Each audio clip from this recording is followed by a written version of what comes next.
President Jacob Zuma has paid back the money for the non-security upgrades at his Nkandla homestead. The National Treasury has confirmed payment has been received from the president. The money has been paid to the Revenue Fund, according to the Treasury. After Concourt's ruling asking Zuma to pay back the money, Treasury had said that Zuma should pay 7.8 million rand for the non-security upgrades. Sipho Siepe, political analyst, joins us on this issue. Thank you very much, Sipho, for joining us now. So now that the bill has been finally paid, do you think the president now stands vindicated? No, I think it's not so much an issue of vindication. The president, even before the Concord came with its judgment, he had indicated his willingness to pay. So all the court had to do was to confirm that aspect. But the court went further. It became very excited because the matter was of public interest, and there was also another issue to respond to, which was really an issue where there was a lack of clarity on the remedial actions of the public protector. So the court, having agreed with the president and confirming that he will pay, it went to say, but your behavior has been inconsistent with the Constitution and you have failed to uphold the Constitution. The issue of vindication does not even arise because he had said he was going to pay. And how he pays, it was simply a matter of how he was going to try to get the money. So I don't think that was really a big issue. What for some people it's going to be, it's really the judgment that was made by the court, or the submission that the court did when it said he had failed to uphold and to protect the Constitution. And in a sense, for some parties, political parties, President Zuma was always a trump card, and he continues to be the trump card.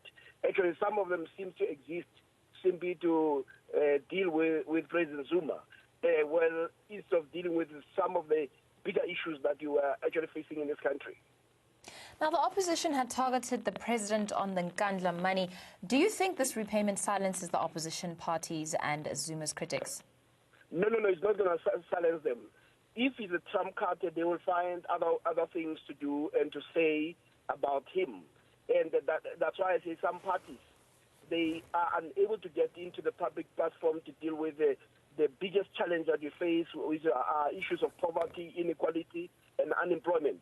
For them, their political entry is about the Jacob Zuma because they see him as the weakest link within the ANC. So they will try to exploit this political cow in Jacob Zuma, and so it will not silence them, but it will make them to move to another level. You must also understand that he excites people just by his mere presence. When the president says this place is not Malawi, you see some analysts and some political parties getting very excited as if this is Malawi, because for them, the totality of their thinking cannot go beyond him.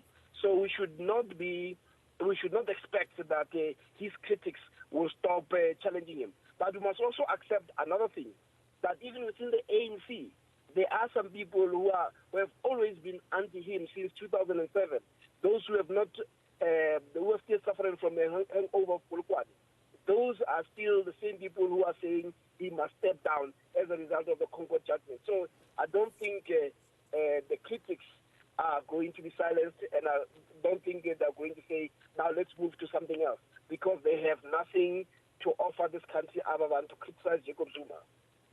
The run-up to the repayment of the money saw many twists and turns. Now that the president has paid back the money, do you think that all the hype that was created around it was required in the first place? No, I think there were issues that needed to be resolved. One, if the president had paid earlier a portion as directed by the public protector, less damage would have been done. So there was an issue that needed to be addressed, and there was an issue of interpretation. But it was also how the party itself had handled it. The matter was mishandled from day one. So I think sometimes we learn better by making mistakes. We're now much more clearer about the remedial actions of the protector as a result of this case. So we are better off as society. But like I say, unfortunately, our politics is not about building. It's about pulling everything down. So we should not be surprised when this continues to drag. It will only be free for some people as long as he is not in jail. Their mission has not ended. Their mission starts and ends with Jacob Zuma. Well, thank you very much. That was Sipho Siepe there on the issue of Jacob Zuma. Breaking news, Jacob Zuma has paid back the Nkandla money. Here is the breakup to total amount owed by the president for various upgrades. Now, one of them being visitors' centres, which was just over R1 million, a swimming pool, which was just over R3 million, and an amphitheatre, which was also just past the R1 million mark, 1.3 million, cattle kraal, which was 1.7 million, and a chicken run, which was 333,383 rand. Now, those are just some of the things that were included in some of his fines there at the Nkandla homestead, which he has now officially paid back. This is a statement from the Treasury. Now, President Jacob Zuma has paid back the money for non-security upgrades at his Nkandla home. The National Treasury has confirmed payment has been received from the President.